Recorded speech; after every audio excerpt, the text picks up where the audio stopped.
Picture this. You're 12 hours deep into a $200 poker tournament. You've played tight, disciplined, and safe.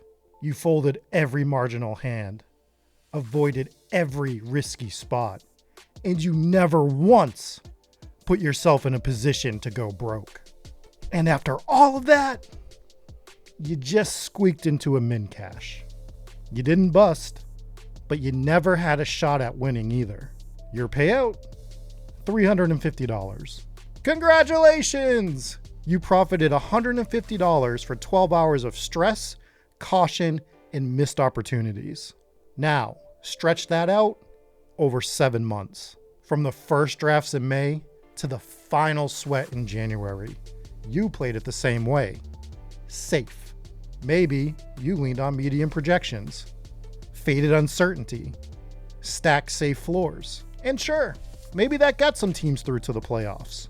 Maybe one or two even got a little more than a min cash. But they weren't really built to win.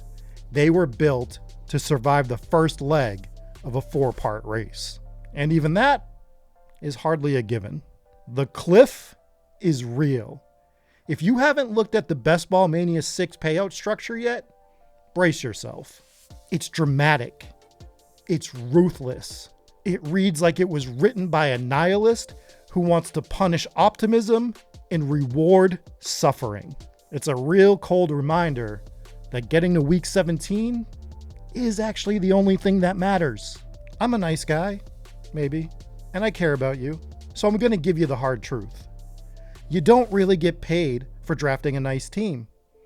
Hell, you don't really get paid for making it to round 2. And you definitely don't get paid for dying nobly in the week 16 semifinals. You get paid when you make it to week 17 with a live bullet and a shot at the top prizes. 539th place or better, that's the gate. That's where you have a shot at making real money in this. And if you do manage to beat everybody else, that's $2 million. But most people, they never even get to week 17. They flame out in week 15 with their balanced roster of high floor guys that scored 98 points when it mattered most. Or they make it to week 16 and they watch their wide receiver 2 score 5.3 points and go home with nothing meaningful. Congrats! You got a refund for making it to round 2. Yippee! You can advance all season long, but you're not going to make real money if your team can't spike when it matters most. So yeah, you should be building for upside, not to flame out in week 14 like a Netflix show that gets canceled after one season. Definitely not for Twitter applause. You're building for week 17. That's the whole point. What does playing for upside actually look like? Building for top 1% outcomes isn't about being right most often. It's about building teams that can't be ignored when they hit. Volatile, weird, a little stupid looking in July? That's fine. You're not drafting for a median outcome. Most teams are full of safe guys who score 11.4 when you need them to hit 30. If your entire team probably won't lose you this season, then guess what? They're probably not going to win you anything either. Safe is the enemy. Spike weeks win championships. You stack to maximize your ceiling. Not because someone told you it was plus EV, because when your quarterback drops 35 in week 17, you want every ounce of it to hit your lineup. Even if that means clicking on a wide receiver 4 that you don't really believe in. You're not trying to win in week 3. You're trying to break fantasy football in week 17. You need to welcome ambiguity. Committee backfield, new coaching staff. This roster looks like a Jackson Pollock painting. To most drafters, that's a problem. To people that are actually trying to win tournaments, that's where the edge is hiding. The edge isn't about what we know. It's in being right about what no one else wants to guess on. You make hard stands. This part is uncomfortable for some. But if you want a shot at winning, you don't get to hedge everything.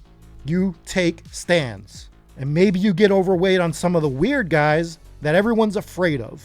And maybe you got to fade a couple of the guys that everybody loves. You need to build some stacks that people said were dead in June.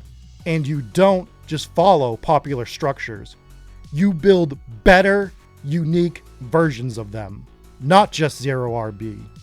Your version of 0 RB. Not just elite quarterback. Your version of elite quarterback. With the exact chaos combo that's going to go off together when it matters the most. You want uniqueness. You want correlation.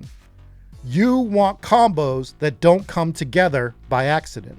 It's not about reinventing the wheel. It's about building a faster one. Here's some final thoughts. You can play it safe. You can build teams that sneak into the playoffs and quietly exit by week 16.